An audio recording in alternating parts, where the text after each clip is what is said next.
Selama ribuan tahun, senjata tajam seperti pedang, pisau, dan belati adalah senjata pilihan para pejuang dalam sejarah dunia. Pedang-pedang itu menimbulkan rasa takut sekaligus daya tarik serta membantu mengubah arah serangan militer. Dari pedang milik samurai di Kekaisaran Jepang sampai pedang mitos Attila Sang Hun, inilah pedang-pedang yang berhasil menorehkan sejarah. Kukri dari Nepal. Selama berabad-abad, pedang pendek melengkung ke dalam ini menjadi alat dan senjata tradisional di Nepal. Orang Eropa pertama kali terpesona dengan kukri pada awal 1800-an. Saat itu, pasukan British East India Company mengalami bentrokan dengan prajurit Gurkha Nepal dalam perang berdarah. Kehebatan penduduk setempat dalam menggunakan pedang mendorong kerajaan Inggris untuk menarik Gurkha untuk bergabung dengan pasukannya. Gurkha bahkan memiliki kemampuan untuk memotong anggota tubuh atau mengeluarkan isi perut kuda dengan satu tebasan saja. Gurkha terus membangun diri mereka sebagai salah satu unit militer terhebat di dunia. Pedang yang mereka gunakan terkenal karena bentuknya yang khas, bilah seimbang, dan kekuatan memotong dan menebas yang unggul. Sampai hari ini, kukri tetap menjadi senjata standar Gurkha dan berfungsi sebagai lambang Brigade Gurkha di Inggris. Kopes dari Mesir. Kopes merupakan salah satu pedang awal yang paling berpengaruh yang muncul selama zaman perunggu. Senjata yang berasal dari Mesir kuno ini menonjolkan bilah bengkok yang diasah di tepi luarnya. Pedang berbentuk sabit biasanya terbuat dari perunggu dan diyakini sampai ke Mesir melalui Timur Tengah. Selama periode Kerajaan Baru, kopes menjadi senjata militer umum. Pedang ini disukai karena kemampuan menebasnya yang mengerikan dalam pertempuran jarak dekat. Kopes juga memiliki nilai seremonial dan sering digambarkan dalam seni atau dimasukkan ke dalam makam bangsawan Mesir kuno. Firaun Tutankhamun misalnya dimakamkan dengan dua pedang sabit dengan ukuran berbeda. Pernah menjadi senjata ikonik di Mesir kuno, kopes tidak digunakan lagi sejak abad ke-12 sebelum Masehi. Falcata dari Spanyol. Falcata adalah pedang melengkung sepanjang 60 cm yang digunakan oleh prajurit Celtiberia di Spanyol kuno. Dibuat dari besi atau baja berkualitas tinggi, bilahnya yang khas bermata satu di dekat gagang dan bermata dua di dekat ujungnya. Senjata ini dirancang untuk memadukan kekuatan memotong kampak dengan kemampuan menebas pedang. Konon, Jenderal Catrado Hannibal juga menggunakan falcata selama Perang Punisia melawan Romawi.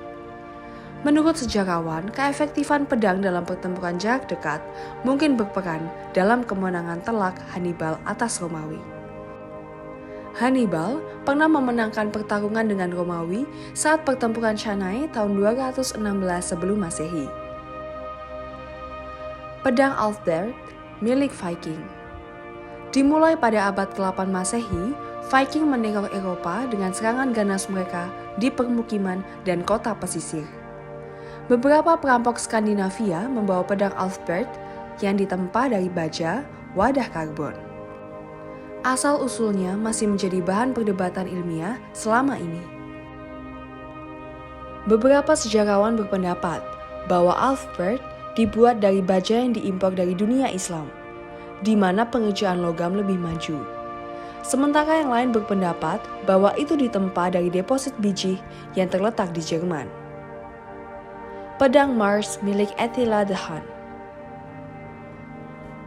Legenda seputar kisah hidup Attila Sang Hun seakan tidak pernah habis. Penguasa barbar itu dikenal sebagai Scourge of God karena serangannya yang menghancurkan Romawi Timur selama abad ke-5 Masehi. Dalam sejarah Romawi, Attila adalah musuh yang menakutkan bak mimpi buruk. Selain karena keganasannya, Attila juga dikenal karena pedang perangnya. Menurut sejarawan kuno Jordanes, seorang gembala Hanis mempersembahkan pedang yang dibuat dengan sangat halus itu kepada Attila.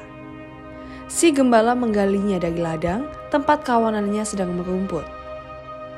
Percaya hadiah itu dari surga, Attila menyatakan bahwa pedang itu milik dewa perang Romawi Mars. Ia menunjukkan kepada orang Han sebagai bukti bahwa dia ditakdirkan untuk berhasil dalam semua serangan militernya. Attila selalu membawa pedang Mars sampai kematiannya pada tahun 453. Seperti jasad dan makamnya, pedang dongeng tersebut pun hilang dari sejarah. Pisau bolo. Pisau bolo awalnya adalah alat serbaguna yang digunakan untuk membersihkan semak atau memanen. Namun di tangan kaum revolusioner, pisau ini menjadi senjata perang yang tangguh. Meskipun kalah dengan senjata api, para pejuang sering menggunakan pisau mereka untuk efek yang mengerikan. Senjata utama kaum ini adalah pisau panjang, bermata lebar, dan tampak ganas seperti bolo. Pisau itu cukup mematikan. Kaum revolusioner banyak membanggakan kehebatan dan keterampilan mereka dalam menghabisi nyawa. Salah satu prestasi mereka yang paling membanggakan adalah memotong kepala dari tubuh dengan satu tebasan.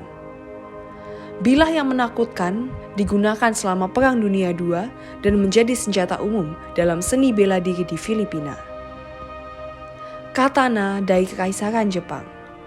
Katana dikenal secara luas sebagai senjata yang digunakan oleh samurai dari Kekaisaran Jepang. Selama berabad-abad, pedang melengkung dan bermata satu ini adalah senjata pilihan para samurai.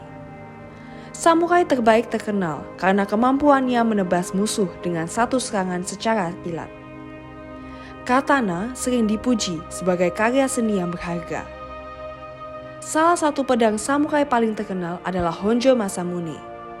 Senjata itu adalah pendahulu katana yang ditempa pada abad ke-13 atau ke-14 oleh ahli pedang legendaris Goro-Nyundo Masamune.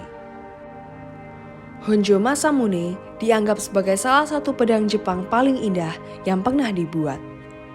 Pedang itu dimiliki oleh prajurit abad ke-16, Honjo Shigenaga, dan kemudian melewati beberapa tangan sebelum menghilang pada akhir Perang Dunia II. Kemungkinan pedang itu dicuri oleh seorang prajurit Amerika. Meskipun pencarian berulang kali, artefak nasional yang berharga ini tidak pernah ditemukan. Katana termasuk salah satu pedang legendaris dalam sejarah dunia. Gladius milik Kekaisaran Romawi. Gladius memiliki peran penting dalam membangun Kekaisaran Romawi. Pedang pendek berukuran 60 cm dan bermata dua ini adalah salah satu senjata utama legioner yang menaklukkan Mediterania. Desain yang revolusioner selama berabad-abad, namun biasanya menampilkan ujung yang tajam dan bilah yang kokoh, serta andal yang ditempa dari baja bermutu tinggi. Terutama digunakan senjata penikam, Gladius paling efektif bila digunakan dalam formasi. Pasukan dapat melindungi diri mereka sendiri dengan perisai sambil melakukan serangan tusukan yang kejam terhadap musuh. Di tangan legioner Romawi, ini adalah senjata yang paling mematikan dari semua senjata tentara kuno. Gladius telah membunuh lebih banyak tentara daripada senjata lain di dalam sejarah, sampai penemuan senjata api. Selama ribuan tahun, pedang legendaris itu turut membentuk sejarah dunia.